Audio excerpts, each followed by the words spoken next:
Eh bien, bonjour à tous les abonnés. Alors ce soir, de quoi va-t-on parler? On va parler un retour vers l'autoradio chinois que j'ai acheté sur Temu, hein. 4 fois, non, 5, 8 fois, non, un, 2, 3, 4, 5, 8 fois, non, 4 fois 40 watts, on s'en fout, hein, la puissance. Alors là, il y a le schéma, hein. Schéma à la con, schéma full chinois. On nous dit que le black et le red se trouvent ici. Mais non, comme vous le voyez ici, le noir, dessous le noir, il faut mettre le jaune. Pourquoi? Parce que cette bande de tarés, de contes chinois, j'ai envie de vous dire, ils ne savent pas différencier un rouge permanent d'un jaune. Donc normalement, le jaune aurait dû être rouge et le rouge aurait dû être jaune. Mais en fait, ce qu'il faut faire, c'est brancher comme ceci, voilà, au premier port, donc vert, où il y a la graphe à droite. Premier port en haut, le noir. Deuxième port en dessous, le jaune. Et on le voit ici. Regardez. Un, 2, 2 c'est vide. 3. En haut, c'est le port rouge. Voilà, tout simplement. Voilà, excusez-moi pour la caméra. Voilà. Parce que sinon, si vous faites l'inverse et que vous vous référez à ce putain de schéma, ça vous vide la batterie, quoi. Voilà, ça vous nique la batterie en peu de temps. Bon, ça va pas la bousiller, mais vous allez avoir moins de voltage. Voilà, tout simplement.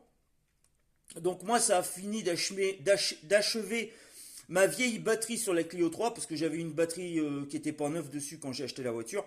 Ça a fini de l'achever. De toute façon, la batterie, elle en avait un gros coup dans la gueule. Le garagiste n'a même pas voulu la recharger parce qu'apparemment les éléments étaient cramés. Donc voilà.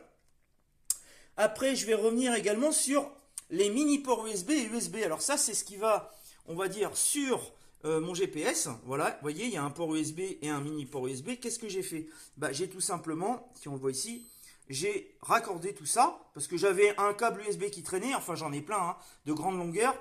Et j'avais un mini port USB, j'en avais qu'un. Alors en attendant d'avoir une prise que je vais acheter sur Temu, hein, je vais pas m'emmerder, hein, tout simplement. Et bien écoutez, ce que je vais faire, c'est que je vais utiliser celui-ci. Alors ce mini port, mini port USB là, il est relié au socle avec la ventouse du GPS. C'est-à-dire que le GPS est collé, enfin collé, est branché sur la ventouse.